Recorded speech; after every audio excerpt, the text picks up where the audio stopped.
السلام علیکم ورحمۃ اللہ۔ ان الحمد للہ والصلاة والسلام علی رسول اللہ۔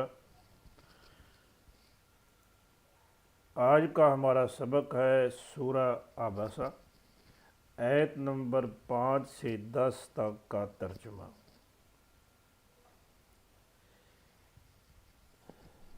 ان آیات میں قائدین کے لیے بڑی رہنمائی ہے، وہ قائدین مذہبی جماعتوں کے ہوں یا سیاسی جماعتوں کے ہوں یا کسی ادارے کے سربراہ ہوں، تو ان کے لیے اس میں ایک بڑا سبق ہے۔ آئیے چلتے ہیں ترجمے کی جانب۔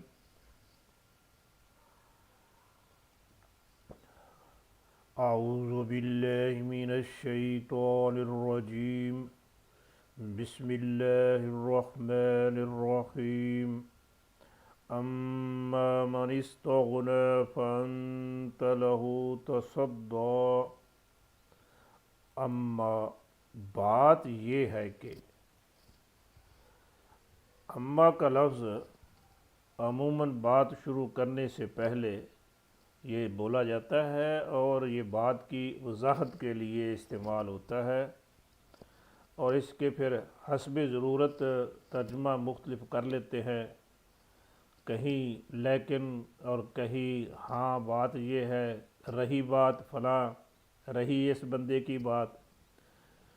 اما بات یہ ہے کہ من استغنا، من جس نے، یہ نون کے نیچے جو کسر آ رہی ہے یہ صرف ملانے کے لیے لفظ ہے، من جس نے، استغنا لاپرواہی کی ہے، جو اپنے آپ کو بے نیاز سمجھتا ہے کہ مجھے ضرورت نہیں ہے۔ من استغنا جس نے لاپرواہی کی ہے، فَأَنْتَ فا تو، انت آپ، فَأَنْتَ تو آپ، لہو لا کو، ہو اس، لہو اس کو، فَأَنْتَ لہو تو آپ اس کو، تصدی توجہ دیتے ہیں۔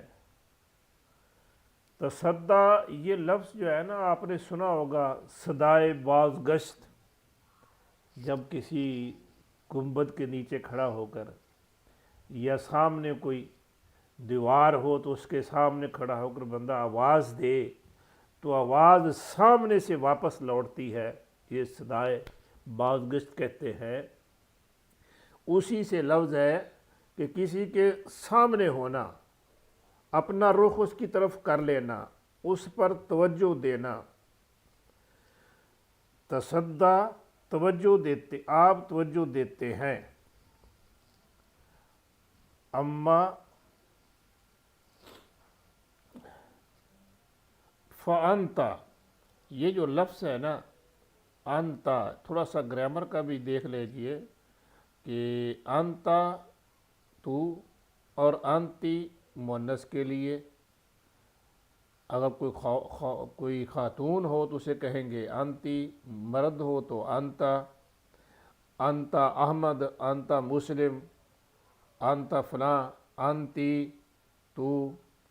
انتم جمع کے لیے ہے، مذکر کے لیے، انتم مسلمون تم مسلمان ہو، انتن خواتین کے لیے، خواتین کو مخاطب کرنا ہو، تو یہ ساتھ ساتھ تھوڑا تھوڑا یاد کرتے جائیے گرامر بھی۔ انت، انتی، انتم، انتن۔ لہو یہ لا لیے، ہو اس کے، لہو اس کے لیے، مرد کے لیے ہو آتا ہے اور مؤنث کے لیے ہا آتا ہے، لہا اس کے لیے یا اس کو، لہم آدمیوں کے لیے، لہم ان کے لیے یا ان کو، لہن خواتین کے لیے، ان عورتوں کو، ان خواتین کے لیے۔ تصدی یہ لفظ اصل میں ہے تتصدی، تصدی اس نے صدا دی، یتصدا وہ آواز دیتا ہے، اور مخاطب کے لیے آتا ہے تتصدا۔ تو اس کا مختصر لکھا گیا ہے تصدا، آسانی سے پڑھنے میں آسانی ہو، تو تھوڑی سی میں اس کی زیادہ تفصیل میں نہیں جاتا، تھوڑا مشکل ہو جائے گا آپ کے لیے۔ تو اس کے معنی ہے خوب توجہ دینا۔ اما من استغنا فانت لہ تصدا، بات یہ ہے کہ جو بے پرواہی کرتا ہے، جو پرواہ نہیں کرتا، اما بات یہ ہے کہ من استغنا، جو پرواہ نہیں کرتا، فانت تو آپ لہو تصدا، اسی پر توجہ کر رہے ہیں۔ یعنی بات ہو رہی ہے کہ نبی کریم صلی اللہ علیہ وسلم کے پاس ابی بن خلف بیٹھا ہوا ہے، مسلمان نہیں ہے، مکے کا سردار ہے، آپ صلی اللہ علیہ وسلم اس سے محو گفتگو ہے۔ اسی اثناء میں سیدنا عبداللہ بن ام مکتوم آتے ہیں اور نبی کریم صلی اللہ علیہ وسلم کے پاس حاضر ہو کر عرض کرتے ہیں کہ یا رسول اللہ صلی اللہ علیہ وسلم، علمنی مما علمک اللہ، جو کچھ اللہ تبارک و تعالیٰ نے آپ کو سکھایا ہے مجھے بھی سکھائیے۔ تو آپ پر یہ بات تھوڑی سی ناگوار گزرتی ہے کہ میں ایک بندے سے بات کر رہا ہوں، درمیان میں مداخلت کی ہے۔ تو اللہ تبارک و تعالیٰ نے یہاں یہ بات فرمائی کہ ابی بن خلف جو ہے اس کی تو دین کی طرف رغبت نہیں ہے، وہ چاہتا نہیں ہے، تو آپ اس کو توجہ دے رہے ہیں، اس کے ساتھ باتیں کر رہے ہیں، اور جو آپ سے پوچھتا ہے، سوال کرتا ہے، اسے آپ نظر انداز کر رہے ہیں۔ اما من استغنا، بات یہ ہے کہ جو پرواہ ہی نہیں کرتا، فانت لہ تصدا، تو آپ اسی پر توجہ کر رہے ہیں۔ وما علیک الا یزکا، وما علیک، وما و، حالانکہ، ما نہیں ہے، وما حالانکہ نہیں ہے، علیکا دو لفظ ہے، علا پر، کا آپ، علیکا آپ پر، آپ کے ذمہ، وما علیکا آپ پر، حالانکہ آپ کے ذمے نہیں ہے، اللہ، یہ بھی دو لفظ ہے، ان اور لا، ان کے، لا نہ، اللہ کے نہ، یزکا وہ پاک ہو، اللہ یزکا وہ پاک نہ ہو۔ کہ اگر ابی بن خلف مسلمان نہیں ہوتا تو آپ کے تو ذمے نہیں ہے، ہو ٹھیک ہے، نہیں ہوتا تو نہ صحیح، آپ اس کی اتنی فکر کیوں کرتے ہیں؟ علیہ کا دو لفظ ہے، علا پر اور کا آپ، علیہ کا آپ پر، یعنی آپ کے ذمے۔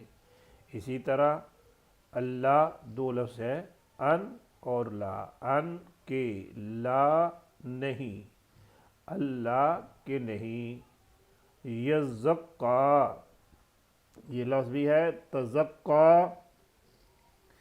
ایک لفظ ہوتا ہے زکا، اس کے معنی ہوتے ہیں کسی کو پاک کرنا، اور تزکا کے معنی ہوتے ہیں خود پاک ہونا۔ تزکا وہ پاک ہوا، اس نے اصلاح کی، اور اس سے فعل مضارع ہے، یتزکا وہ اصلاح کرتا ہے یا وہ اصلاح کرے گا، اپنی اصلاح کرنا۔ تو یہ جو لفظ ہے یزکا، اس میں یہ تا جو ہے اس کو بدل دیا گیا ہے زال سے، اب دو زال ہو گئی، ایک تا والی اور ایک زا پہلے ہے، ان دونوں کو اکٹھا کر کے یہاں زال کے اوپر شد دے دی گئی، تو لفظ بن گیا یزکا، لفظ ہی ہے یتزکا وہ پاک ہو، وہ اصلاح کرے، اللہ یزکا کہ وہ اپنی اصلاح نہ کرے آپ کے ذمے نہیں ہے اگر وہ اصلاح نہیں کرتا تو۔ وما علیک اللہ یزکا، حالانکہ آپ کے ذمے نہیں ہے اگر وہ نہیں سدھرتا تو، اگر وہ اپنی اصلاح نہیں کرتا تو اے محمد صلی اللہ علیہ وسلم آپ کو تو کسی نے نہیں نہ پوچھنا۔ یہ جو واو ہے اس واو کو کہتے ہیں واو حالیہ، اس کا ترجمہ ہوگا حالانکہ۔ وَأَمَّا مَنْ جَاءَكَ يَسْعَىٰ وَهُوَ يَخْشَىٰ، وَأَمَّا اور اما لیکن، وَأَمَّا اور لیکن، من جو جاء آتا ہے کا آپ کے پاس، جا کے لفظی معنی تو ہے آیا ہے کا آپ کے پاس، من چونکہ شرطیہ ہے تو اس کا ترجمہ فعل حال یا فعل مضارع میں کیا جا سکتا ہے، ماضی کا ترجمہ۔ وَأَمَّا اور لیکن، من جو جا کا آتا ہے آپ کے پاس، جا آتا ہے کا آپ کے پاس، کیسے آتا ہے؟ یسعیٰ دوڑتے ہوئے، یسعیٰ دوڑتے ہوئے۔ جو وہ ہے نا جو جاتے ہیں لوگ حج عمرہ کے لیے تو وہاں طواف کرنے کے بعد پھر سعی کرتے ہیں، یہ صفا سے مروہ تک یہ 7 چکر لگاتے ہیں، یہ وہی لفظ ہے دوڑنا، یسعیٰ دوڑتے ہوئے۔ وَهُوَ يَخْشَىٰ، اور ہوا وہ، وَهُوَ اور وہ، یخشا ڈرتا ہے، یخشا ڈرتا ہے، وہ آتا بھی ہے تو دوڑتے ہوئے آتا ہے اور وہ ڈرتا ہے۔ ایک وہ شخص ہے جس کو دین کی طلب نہیں ہے، وہ بے پرواہی کرتا ہے، وہ اس کو چاہت نہیں ہے، تو ایک وہ شخص ہے جو آپ کے پاس دوڑے دوڑے آتا ہے اور وہ ڈرتا بھی ہے، وہ کہتا ہے کہ میری اصلاح ہو جائے، میں جہنم سے بچ جاؤں، میں جنت میں چلا جاؤں۔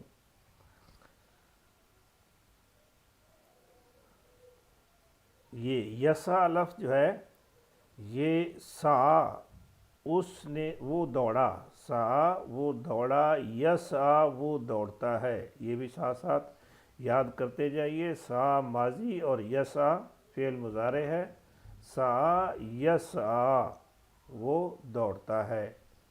اور دوسرا لفظ ہے یخشا، یہ ہے خاشیہ، یخشا خاشیہ وہ ڈرا، یخشا وہ ڈرتا ہے۔ وَأَمَّا اور لیکن، من جا کا جو آتا ہے آپ کے پاس، یسعیٰ دوڑتے ہوئے، وَهُوَ اور وہ، یخشا ڈرتا بھی ہے، دوسرا شخص ہے جو آپ کے پاس دوڑے دوڑے آتا ہے اور وہ ڈرتا ہے، یعنی عبداللہ بن ام مکتوم۔ فَأَنْتَ عَنْهُ تَلَخَّىٰ، فَأَنْتَ تو انت آپ، فَأَنْتَ تو آپ، ان سے، اس سے، تلخا بے پرواہی کرتے ہیں، تلخا بے پرواہی کرتے ہیں۔ تلخا کے معنی ہوتے ہیں کسی کام میں مشغول ہو جانا، اور تلخا کے بعد اگر ان آ جاتا ہے تو اس کے معنی ہے کسی چیز سے رغبت نہ رکھنا، توجہ نہ دینا۔ فَأَنْتَ عَنْهُ تَلَخَّىٰ تو آپ اس سے بے پرواہی کرتے ہیں، اس پر توجہ نہیں دیتے، اس سے بے رخی کرتے ہیں، یعنی جو بندہ آپ کے پاس دوڑے آتا ہے وہ سیکھنا چاہتا ہے، آپ اس پر توجہ نہیں دیتے۔ فَأَنْتَ عَنْهُ تَلَخَّىٰ تو آپ اس سے بے پرواہی کرتے ہیں۔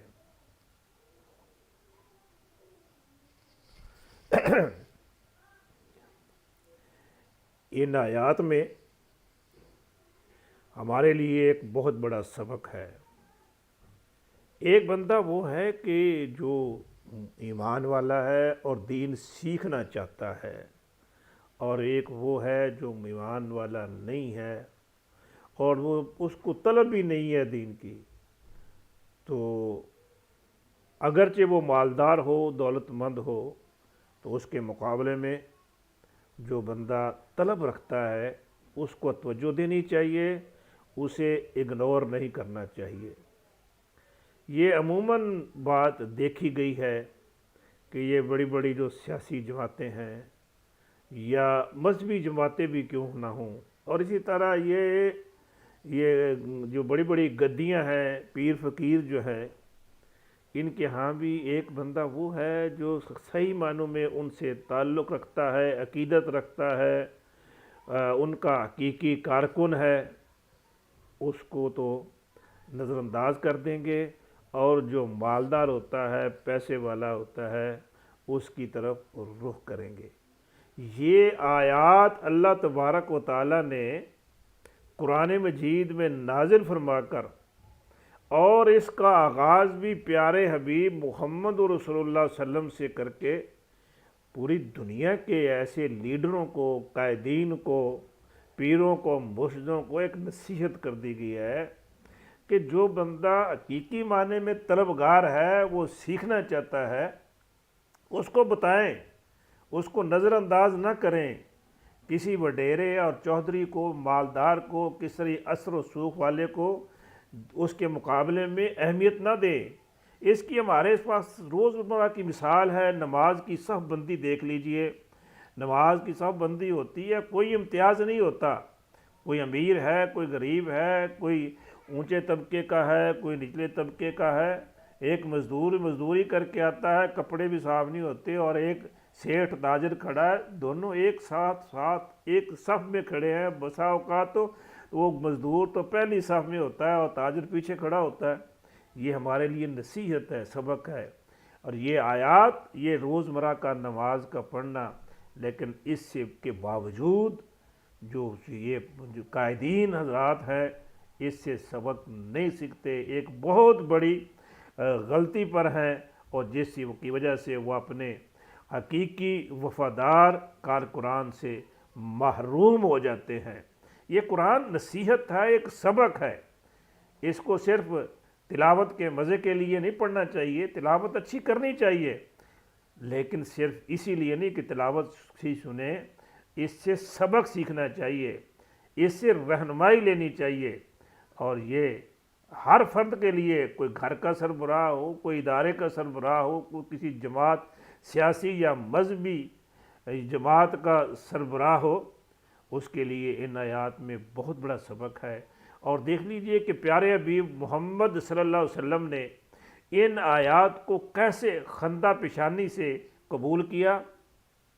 اس تنقید کو سننے پر آپ کے دل میں ذرہ بھر بھی ملال نہیں آیا، اور آپ نے جیسے یہ آیات نازل ہوئی ویسی کی ویسے پبلک کر دی، لوگوں تک یہ پہنچا دی، اور سیدنا عبداللہ بن ام مکتوم سے آپ کی محبت اور زیادہ بڑھ گئی، اور جب بھی دیکھتے سیدنا عبداللہ بن ام مکتوم رضی اللہ تعالی عنہ کو تو فرماتے مرحبا مرحبا، یہ وہ شخص ہے جس کی وجہ سے میرے رب نے کیا کہا، میرے رب نے میری گرفت کی۔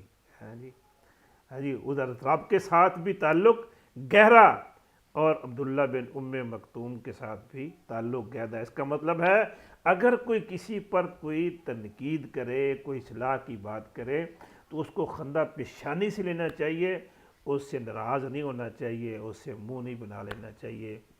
میرے مالک ہم اس قرآن کو پڑھنے، سمجھنے اور اس پر صحیح معنوں میں عمل کرنے کی توفیق عطا فرما۔